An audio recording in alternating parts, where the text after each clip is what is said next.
Welcome to YSM news. మన శరీరంలో అత్యంత కీలకమైన అవయవాల్లో లివర్ ఒకటి. ఇది శరీరంలో 500కు పైగా జీవక్రియల్లో భాగం పంచుకుంటూ ఆరోగ్యాన్ని కాపాడే విధంగా పనిచేస్తుంది.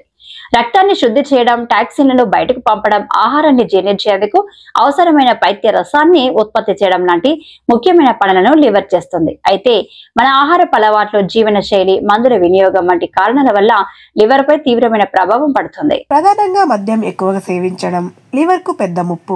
ఆల్కహాల్ ను శరీరం నుంచి తొలగించేందుకు లివర్ ఎక్కువగా శ్రమ పడాల్సి వస్తుంది. దీర్ఘకాలంగా మద్యం సేవిస్తే లివర్ పనితీరు తగ్గిపోతుంది. ఫలితంగా టాక్సిన్లు పేరుకుపోయి ఫ్యాటీ లివర్ లేదా లివర్ సిట్రోసిస్ వంటి సమస్యలు ఎదురవుతాయి. అదే విధంగా మద్యం తినకపోయినా అధికంగా చిరుతిళ్లు, స్వీట్లు, ప్రాసెస్ చేసిన ఆహారం తీసుకుంటే కూడా నాన్ ఆల్కహాలిక్ ఫ్యాటీ లివర్ వచ్చే అవకాశం ఉంటుంది. ఇంకా పైన కిలోలు తగ్గించడానికి లేదా జ్వరానికి తేలికగా వాడే కొన్ని ఔషధాలను నిరంతరం వాడితే కూడా లివర్ దెబ్బతింటుంది. ముఖ్యంగా పారాసిటమాల్, పెయిన్ కిల్లర్లు లాంటి మందులు దీర్ఘకాలంగా వాడితే అపాయం కలుగుతుంది. అలాగే పొగ తాగటం, శారీరక శ్రమ లేకుండా గంటల తరబడి కూర్చొని పనిచేయడం కూడా లివర్ ఆరోగ్యంపై ప్రతికూల ప్రభావాన్ని చూపుతుంది. కాబట్టి లివర్ ను కాపాడుకోవాలంటే ఆరోగ్యకరమైన జీవన శైలి, సమతుల్యమైన ఆహారం, సరైన వ్యాయామం అవసరం. చిన్న అలవాట్లే పెద్ద ప్రమాదాలకు దారి తీయవచ్చు కనుక ముందే జాగ్రత్త పడడం మంచిది.